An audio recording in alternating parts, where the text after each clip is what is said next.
Okay, good afternoon, everybody, and welcome to In Conversation with a Survivor speaker series. My name is Daniela. I am the host for this program. I'm part of the education team here at Wiesenthal. As we're getting ourselves started, I do want to take just a minute to remind everyone to please keep their cameras off and their mics muted. This helps with the quality of the presentation to make sure we can hear everything. I also want to begin by acknowledging the Indigenous peoples of all the lands that we are currently on. While of course we're meeting today on a virtual platform, please do take a moment to consider the importance of the lands and waters that feed our bodies and souls. From coast to coast to coast, we acknowledge the ancestral lands and territories of all the First Nations, Inuit, and Métis people who call this land home. On behalf of the Friends of Simon Wiesenthal Center, I'm very proud to be joined by our wonderful guest speaker for today, Gerardine Umulisa. She holds a bachelor's degree in conflict management and human rights, as well as a master's degree in conflict studies, both from the University of Ottawa. She works in Immigration, Refugee, and Citizenship Canada as a policy analyst. She is a mom, daughter, sister, friend to many, and storyteller. Today, we are honored that Gerardine will be sharing a bit of her history and story as part of a survivor of the 1994 Rwandan genocide. Without further ado, we will be taking questions. Please send them directly to myself as host in the chat box, and we'll make sure that we discuss them with Gerardine. Without further ado, presenting to you, Gerardine, thank you so much for being part of this today. Thank you too for this time, this opportunity. Thank you. Thank you. So the floor essentially is yours. Okay, thank you so much. Do you hear me? Okay, perfect. So thank you so much for this this opportunity. Also, people who are here to listen to my story.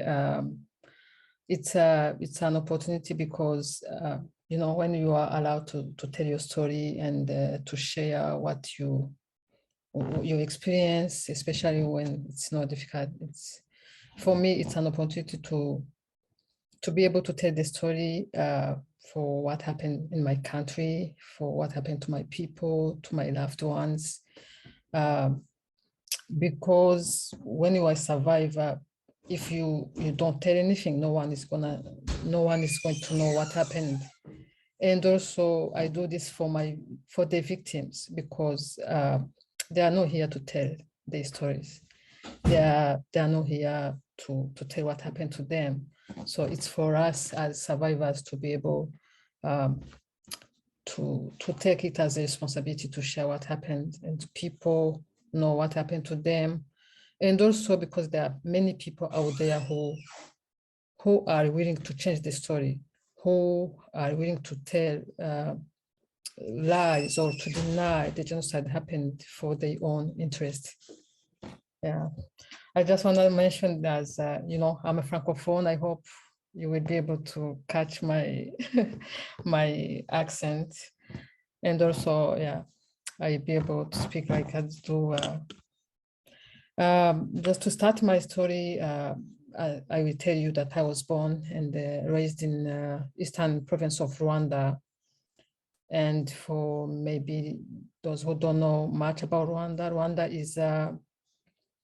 is a beautiful country located in East Central Africa. It's called the country of 1,000 hills because it has beautiful hills, mountains. It's a home to gorillas. So if you wanna go hiking, it's a good place for hiking. Also, whenever you go, you will see those beautiful hills, you will see those beautiful nature, but you will also see everywhere you go, you will see those genocide memorial sites that will remind you the tragedy of Rwanda, the tragedy of what happened between April and July 1994 genocide. 1994, which is a genocide against Tutsi, happened in Rwanda. Also, just to tell you, the timing of this testimony is perfect because we're still in 100 days of remembering the victims of Rwanda, because every year we do commemorate the genocide, also remember our victims since April to July. So it's a perfect timing to tell those such stories. To start my stories, I will tell you that from the early age, I knew something was wrong within my community. There was such a fear, you could feel fear, even though we were very young. But I can tell you that when I was 8, I remember, for example, my dad was a teacher. He could go, he could finish his work and stay, hang out with his friends and come home a bit late. But I remember seeing my mom every time, glancing her eyes through the window, asking herself, is he okay?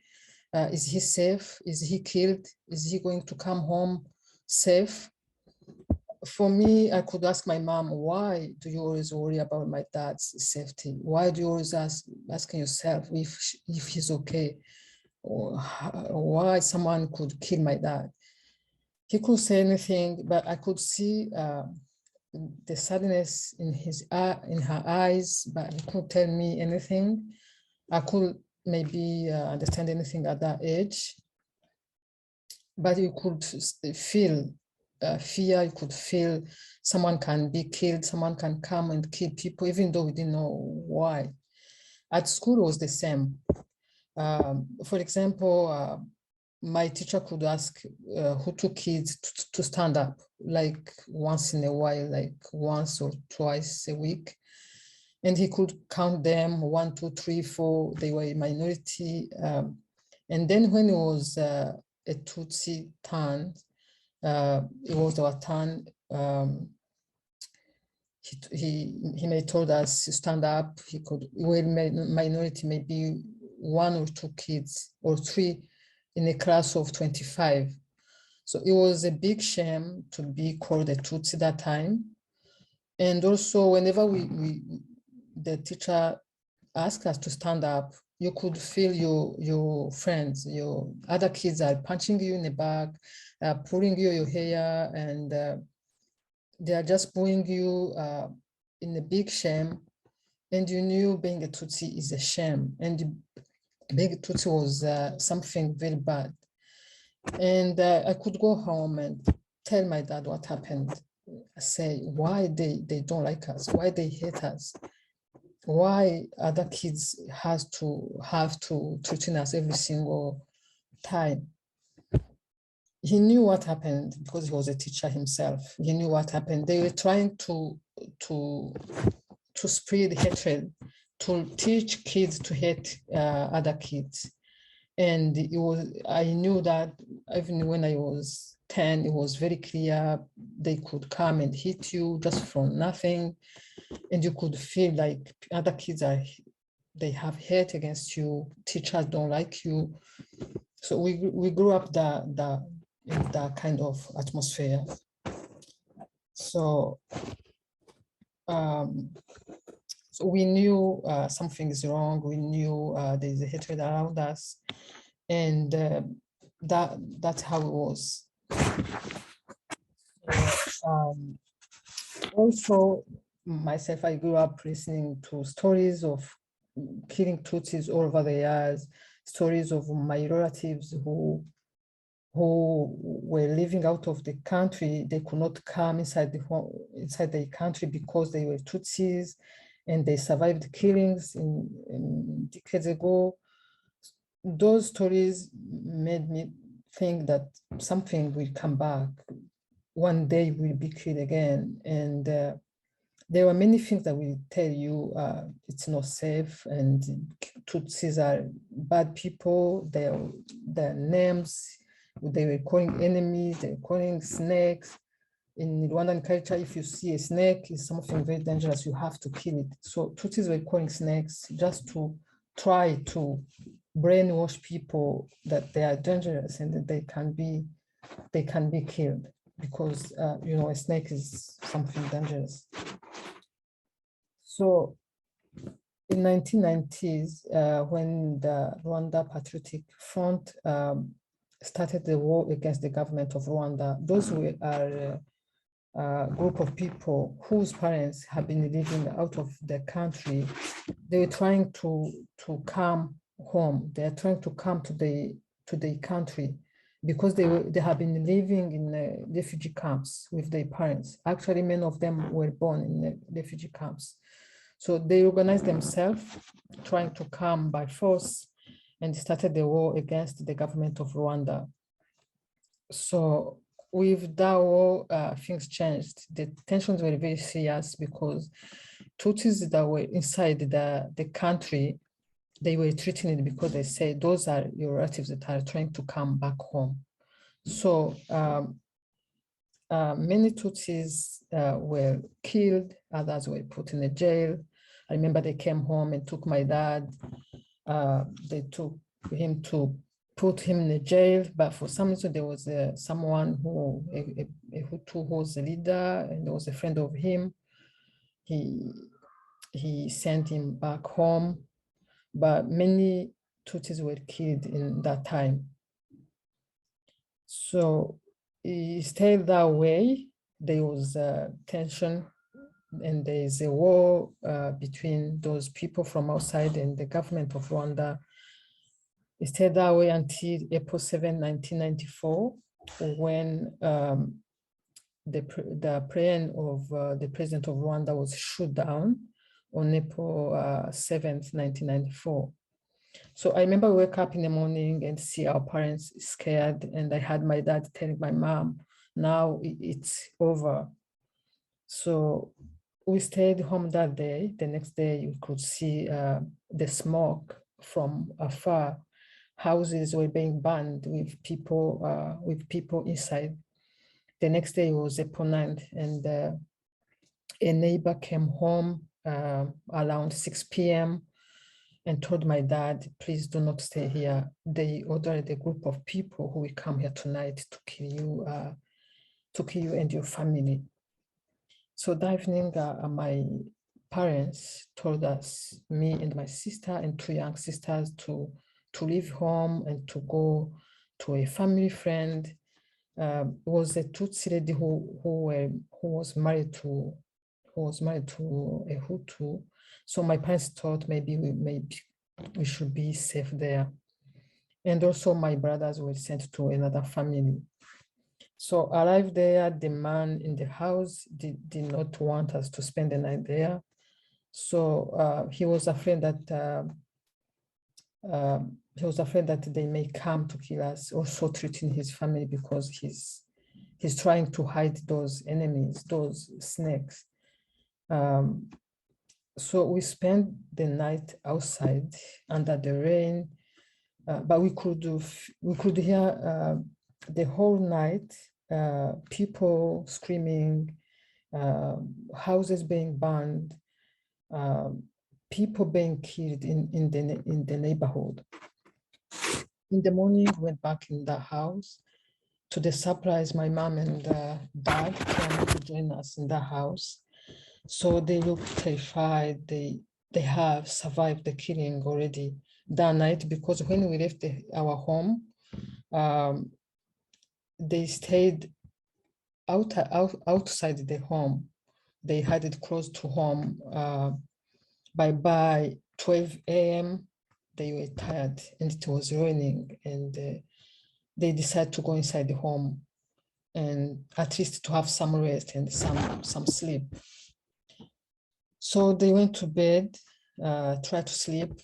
1 hour later, a group of killers just broke the gate and started to break the house. And in a second, they were inside the home. My parents from the room could hear familiar voices. They were neighbors who came to kill us, and they knew all of us. And then they saw our rooms were open and empty. They checked our parents' room. They found out it's locked. And so some started breaking it while others were busy stealing everything in the house.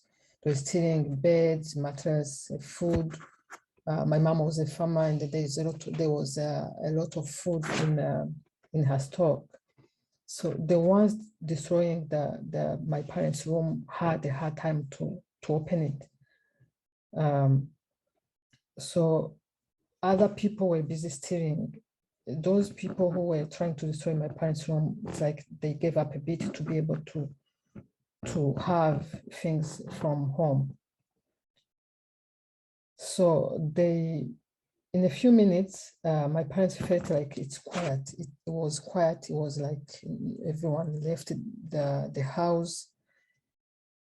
So by miracle, they were able to get out of the house. And then they were able to hide themselves around the house. In a second, those people came back and they found out my parents' room was open and they knew they were there. So they looked around with their dogs, with the flashlights. It was very dark, and by miracle, they could not find them. So they stole everything and they started destroying the house that night. So when my mom and dad joined us that morning, we were so happy to see them safe, but we didn't know what happened to them that night. My dad said, well, we have to go to the Catholic church. It was like 5 miles from where we were. So churches were like the safest sacred places.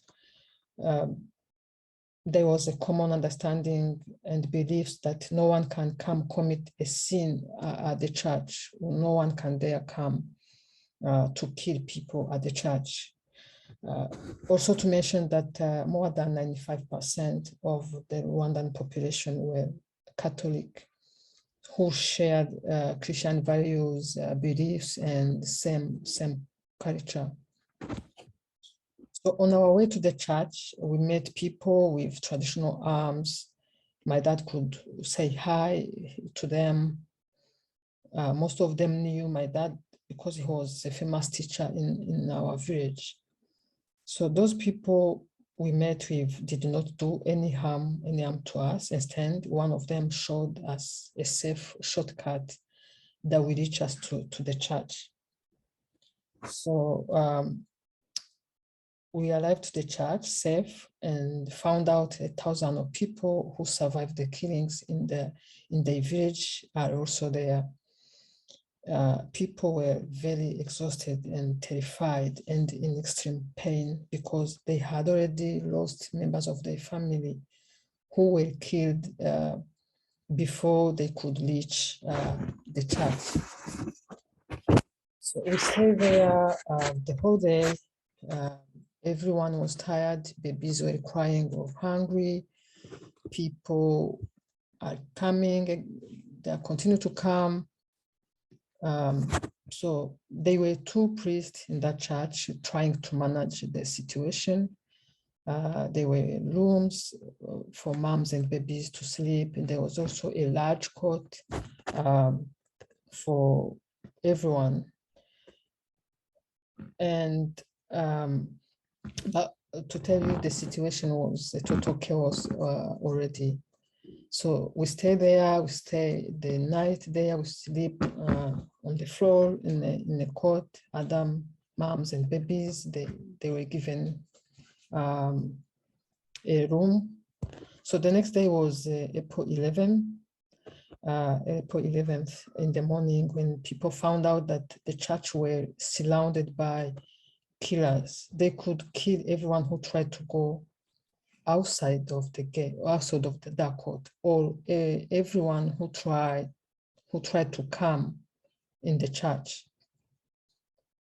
So they were threatening to open the big gate to come inside the court where everyone was. So people, especially young men, organized themselves to try to defend themselves and their families. So they could push those killers with stones. So they had nothing else with them instead of stones. But those killers outside, they knew maybe they have some, maybe guns or something, but they didn't know, maybe you had nothing. people were able to push with stones, and yeah. In the afternoon, the same day, they came to cars full of armed men in uniform with guns, and started to pull us all together on line, one after another. There were many long lines, and they counting us, searching our bags, asking what we have. Some people knew maybe they were ready to shoot us, or others thought maybe they came to save us because they were killers around the church. So a few minutes later, they left the church, and those killers were able to, actually those were people from the government who were organizing the killings, who were organizing those people, or civilian people, who are giving them arms and guns and grenades, but people didn't know what was happening. So they left us, and those people were able to enter the gate. But again, they killed the people, they threw some grenades, they killed a number of people, but again, those people inside, they were able to push them with the stones, they were able to leave the court. But again, bodies were already in the ground, but they were able to push them and close the gate. But we knew now those people, no one is coming to save our lives, because those people from the government were the ones who were actually providing everything those killers need to be able to accept, to kill everyone. So,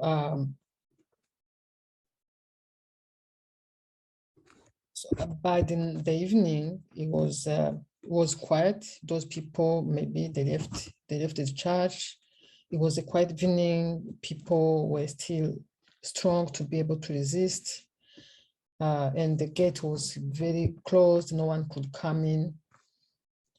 So, but again, the hope of life were disappearing, because it was a matter of time. If the government is providing everything for those people to kill everyone, so it was a matter of time. So people were able to lay their heads down at the night with babies crying and helpless mom with no food, with no water, with nothing. It was early morning, around 5 a.m. My mom came to wake myself and my older sister to come and try to prepare tea before everyone is awake. So we had my little sisters. One was 5, another one was 7. Myself was I was 17. My older sister was 19.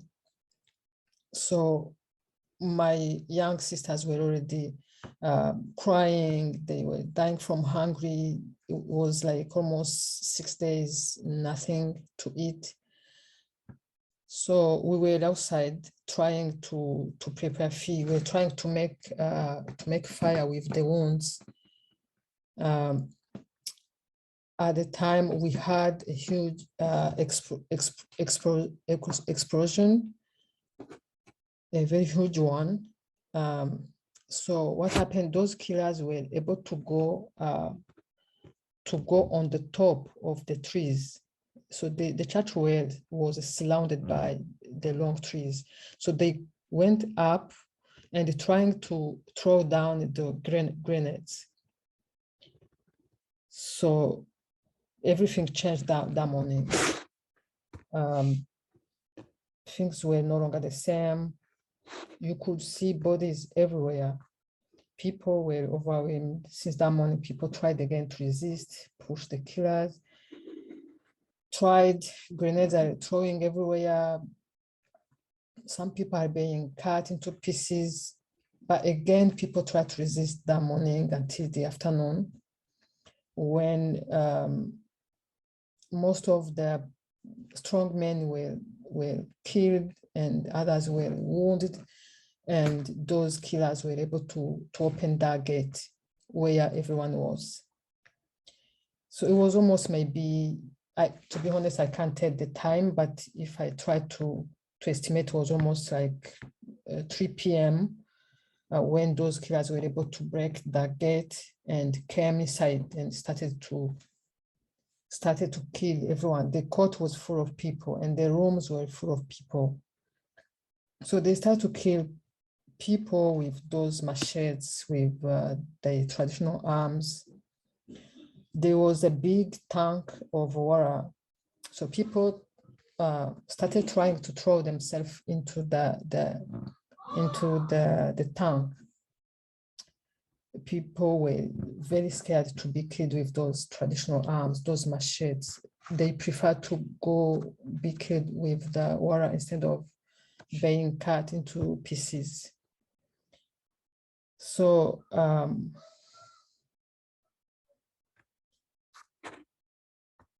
a few minutes later, people, those killers, some of them tried to call names.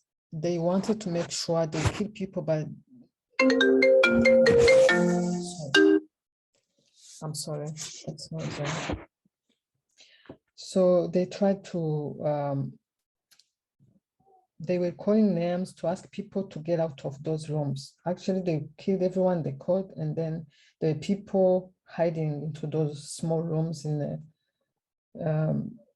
and myself, my dad, my family, we were inside those rooms, and a familiar voice called my dad's name, and so they asked us to get out of those rooms, and they called other names too, like many families they knew they were hiding there, and they asked us to go to the other classroom. It was like 20 meters from where we were to the next classroom. They wanted to make sure they move everything. They moved everything from us. Someone who has money, someone who has jewelry or good clothes, shoes, anything valuable before killing everyone. And also they called those names, the family names they knew maybe they may have maybe money. My dad was a teacher, you know, in a village, in a community where everyone maybe don't have a job. His social status was kind of a bit higher than everyone in the village. So they called people like my dad. We were put in a classroom close to the church. In our way to that classroom, so people were being killed. It was like a bad dream, but you close your eyes, you ask yourself, is this happening or it's a dream? And unfortunately, you found out it's real, it's happening. So we saw, when we were outside, we saw there was even nowhere to put your foot. Bodies were everywhere, people were being killed, babies were being hit on the walls. It was unbelievable. It wasn't something to believe. It was a very bad sin. So we were put in that classroom, and a very familiar guy who was a friend to my dad, he was the one who was organizing everything. Maybe my dad thought maybe he was a friend. He was sometimes he could come home, visit. My dad could go visit his family. But when my dad saw him, maybe he knew he's going to do something. Maybe he can try to save our lives. So we're put in that room. I can say safely that it was almost like 200 people, because it was a very big classroom, and also people were full. Those people, they think maybe they had some money with them or anything. So they started asking if you have a watch, if you have good shoes, if you have good clothes. People who have some money, they took everything from us and then told us that they are going to kill all of us. And also they said we offer you like 1 or 2 minutes if you want to pray, if you want to do something, take your time, 1 to 2 minutes, and then, you know, because there was a Christian culture, they gave people a few minutes, like 1 to 2 minutes to pray. At the time, people close their eyes, trying to pray. My dad and other men in the room were negotiating and asking to be shot instead of being cut into pieces with those machetes. But it was too much to ask because being shot was almost literally at the moment. The request was refused with an explanation that it's a waste. It was a waste since they have enough men and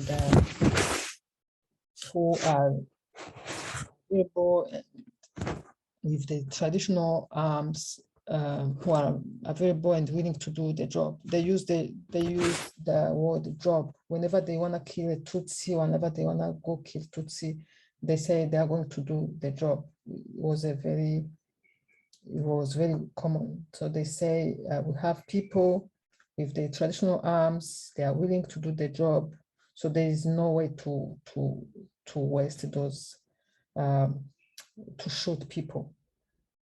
So that was denied.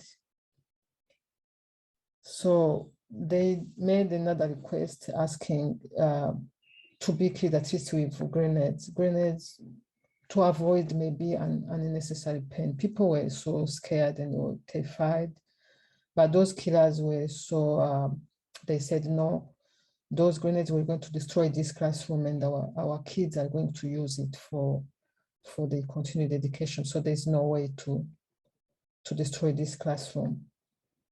So there was no other option. So immediately they started throwing people, pushing people outside from that classroom. And those you can see through the window, because you can see from the top to down, it was a window, you could see through outside. They started throwing and pushing people outside, and those men were around. There are many, they are screaming. Whenever they throw you outside, they catch you and immediately took people's lives. So there was no option to survive. Death was there. It was a matter of a second. We were sitting on the bench, a long bench. My parents, my family were sitting, watching the scene outside, inside, trying to push people outside, people resisting because of fear. It was horrible. So the leader who I told you knew my dad came.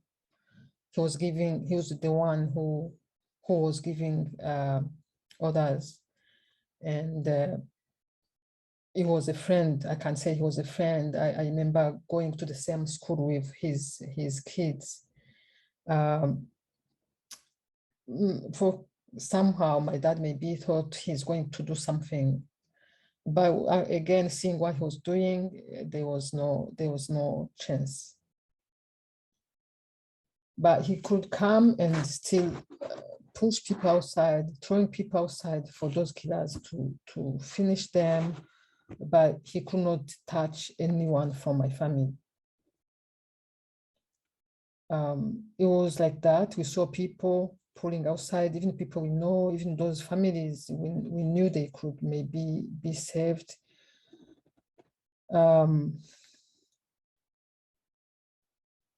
One guy, another one who was our neighbor and who were very familiar to my family, he came to see my mom. My mom was like, started telling him if he can do something, we can hide one of her kids. The guy told my mom, I can't do anything. something I can't tell. And he had blood. He was killing people already. He has blood already. He had those traditional arms with him. He could not do anything. He told my mom, "You rest in peace." He was going outside where they were waiting people to be pushed, and then they could kill everyone. So we're still sitting there, and my dad and my mom were so scared, and they were watching everything. For me, I told my dad, I feel like I don't want to die. He was a teenager and he was my hero. I thought he probably could do something to change the situation. My brother Gilbert, he was a foodie, he was asking my dad and my mom, I can die, but at least I want food. I want food. I want to have food before I can die. But that was too much to ask. My parents were helpless with a very sad look. They couldn't say anything. In a moment, the familiar guy came and grabbed my auntie Patricia. It was my dad's sister and his son. And he pushed them outside. So my dad told him, "That's my sister Patricia."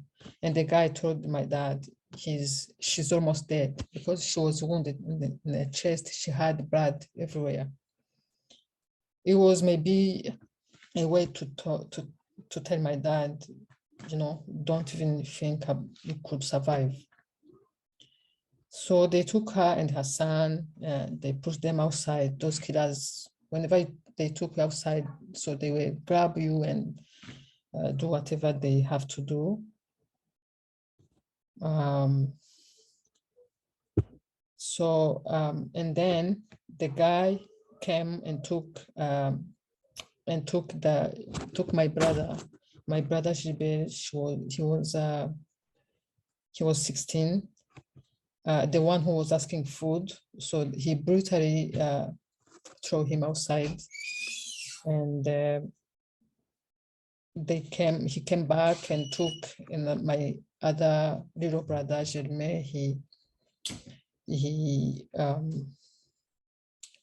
He put him outside, of course, and he was waving at us while throwing outside, and he came back and took my other brother, Jerome. He did the same. Jerome was my brother and he was so loving, and he was trying to remove his Bruce Weller, trying to leave it to me because he was sitting beside me. But at the time he was trying to remove his Weller, the guy pushed him outside. And we are still sitting, my parents are sitting, my 3 brothers are killed already. My mom is watching, my dad is watching, and then the guy came back and told my dad, Etienne was my dad's name, and say, "Etienne, this is your turn." So no one pushed him. Yeah, he walked himself out of the room. Those people outside were, they knew him. Everyone knew him in our village, and they were screaming. They were so loud, and they were surrounding him. Took his life. So still sitting, watching, waiting for our turn. They continued to kill everyone in that classroom, and we were almost 20 people left in the room. Suddenly there was a huge explosion, a big noise outside, and we saw everyone running away. They were able to break a big chest where the priest kept the money and the other treasures.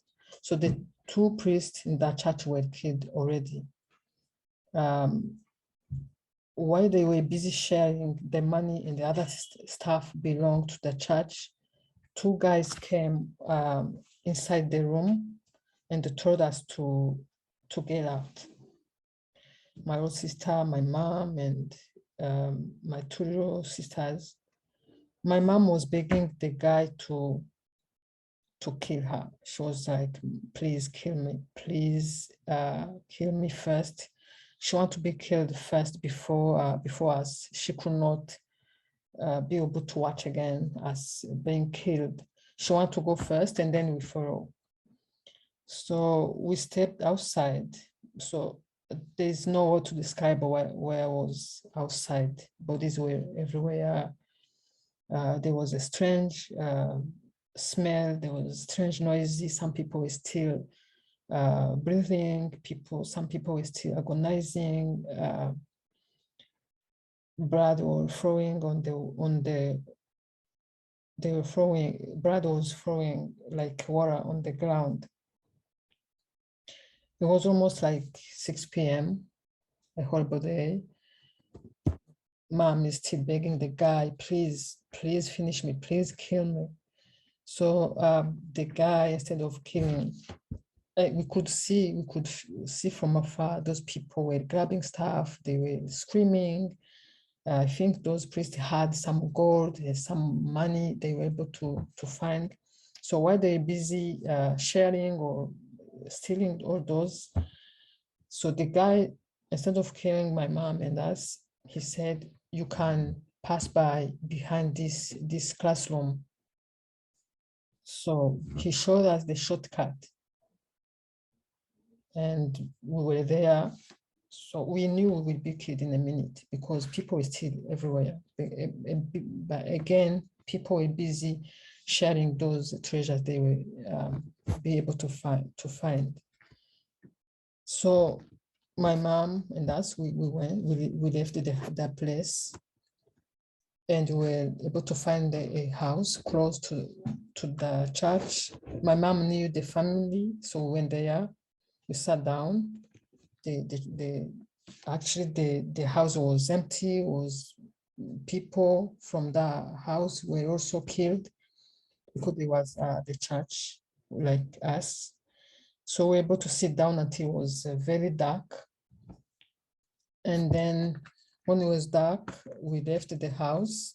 My family had a small house in the nearest shopping center from where we were, and it was rented by two young men. My mom decided that we can go there. Maybe we can have somewhere to sleep that night. So we went there. We were able to reach the house safe. It was completely dark. And then two young men were hiding there. The men who were renting our house, our small house, they were Tutsis. They were also hiding. They told us those killers kept coming to find us. So they will come anytime. They will kill us anytime. If they find you here, so you're going to be killed. My mom said, it's okay, it's fine. We wish they could come and finish us. It's a matter of time. So it was now, we stayed there the whole night until morning. It was April 13th. In the afternoon, when two men in uniform and guns came in the house to look for the young men who were living in the house. So the men did not stay there. They were hiding somewhere else. The men in uniform were surprised to see us. They told us, why are you here? My mom were trying to explain that we came back from the church and we are here. So they saw me and my mom, my old sister and my two little sisters were hiding under the bed. So one guy pushed my mom down and started hitting her back. And another one pushed me against the wall. He told me, I knew my mom was killed now because the guy was hitting bad on her back. And the other guy pushed me against the wall and he told me, I'm going to insert my 2 fingers inside your nose. So just to give you the context, a small nose is one of the physical characteristics of Tutsi people. So it's like a social construction. You can find even Hutu who have a small nose. But it was a common understanding whenever you saw someone with a small nose, it was like a common physical characteristics of Tutsi people. So the deal was he's going to try to put, he was a giant guy, he was a very strong man, very tall, and the deal was he's going to insert his 2 fingers inside my nose if he knew it's impossible. But the deal was if his 2 fingers were able to go inside my nose, so I'm going to be alive. He's going to let me. If he can't put inside his fingers inside my nose, my tiny nose, I was very tiny that time. So he's gonna kill me immediately. So he tried very hard, and he was trying to push me against the wall, hitting my head against the wall.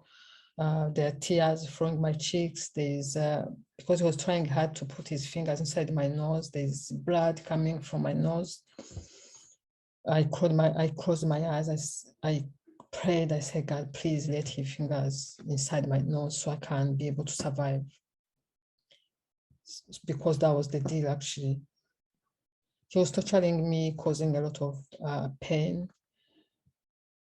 But for some reasons, his big fingers were able to insert my nose. He kept pushing my head against the wall, but he did not kill me. He let me, and then the one who was killing my mom also, they both left our house and said, we are going to call those people, those with traditional arms. They were around. We're going to ask them to come and finish you. So after they left, in a second, my mom told me and my sister to leave the house. She told me to try to go to a lady. Her name was Prudensienne. Prudensienne was a Tutsi lady who had a Hutu partner. They had a kid together. So my mom thought maybe the guy could try to protect that lady, her partner. So we tried to go there. In our way to there, we saw those young men that were renting our house. We saw them in the street. Their bodies were there. They were killed already. So we tried to take the shortcut to be able to. We knew the area because it was close to our school.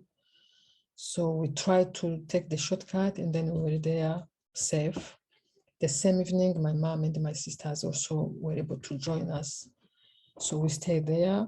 The lady received us and told us to go in under the bed and stay there and be quiet, because if her partner knew we are there, so he's going to kill us, because he was actively involved in those killings. So we stay under that bed. Some people were dead because of hungry. We stayed there, no water, nothing, until April 20th in the morning, when 2 men entered the home, and no one was talking. No one was even talking anything, because it was been so long, nothing, no water. And some people were dead already, but still breathing. So the guy, I don't know why my mom was able to talk and was able to stand up, and those guys came in, and I told my mom if we are okay. My mom started telling, now they came to finish us, it's over. my mom was begging them to kill them, and those guys said, we are coming to save your lives. We are no killers. We are coming to take you. We pushed those killers away. Those were among those people who were fighting against the government of Rwanda, who were coming from outside. Because we were living in the east of the country, they were quick to take the area to fight those people and to be able to have a safe place for us. So they came, they took everyone from the house. Some people were dead already. People who were still breathing, they gave us water. They took us to because they made already refugee camps for those who they found who were still alive. So they took there in refugee camps. We stayed there for 3 months. The genocide was still happening in all the areas of the country, because for us it was very quick. We started July 7th. That was we started April 7th. And the time they came to save us was April 20th. So it was very quick, because in other areas of the country, it stayed until July. So they killed everyone until July. For us, I can't say we were among of the luckiest people, because we suffered, but we suffered a few days compared to the rest of the country who went through this until July. So I think I took too long, but we stayed there. We were alive. And so it was a lot of shock. We stayed 3 months. We came back to our area. We started from the scratch, because nothing, no house, nothing, until we tried to move slowly with life. And so here we are 28 years ago. Every time I say this, it's like something happened yesterday. I remember I was the same height as I am today. So I thank you for listening to me, and I thank you for your time to be able to share this with me. Thank you so much. Gerardine, I mean, thank you is all ours. I think for all of us on this call, you've just been, you are a storyteller, but I mean, we all just felt the emotions as you were talking, and the horrific experiences, and you still have this way of speaking where it's an honor to listen to you. And I know that everyone here on the call certainly feels the same way. So we thank you for your time and for being able to able to share this story and this testimony with us. And then we all collectively now also become witnesses to what's happened, and to be able to tell the story, and to make sure that, in this field, it's a lot of, we make sure that these things don't happen again. And we want to acknowledge those that did suffer, such as, that have gone through this. But it's been an absolute honor. I'm seeing a couple of thank you messages here in the chat as well, that it's been an honor for them to. Yes, on behalf of the Wiesenthal Center and the Raoul Wallenberg Center and everyone here on the call, again, thank you so much. It's been an absolute pleasure. Again, yeah, I'm seeing a bunch of thank you messages. If anyone wants to send a message to Gerardine, please feel free to put that in the chat, and we will make sure that it gets to her as well. Thank you everyone for joining us this afternoon. We'll be in touch with future programs coming up as well. Again, Gerardine, thank you so much. Have a wonderful evening, everybody. Well, thank you so much. Thank you so much.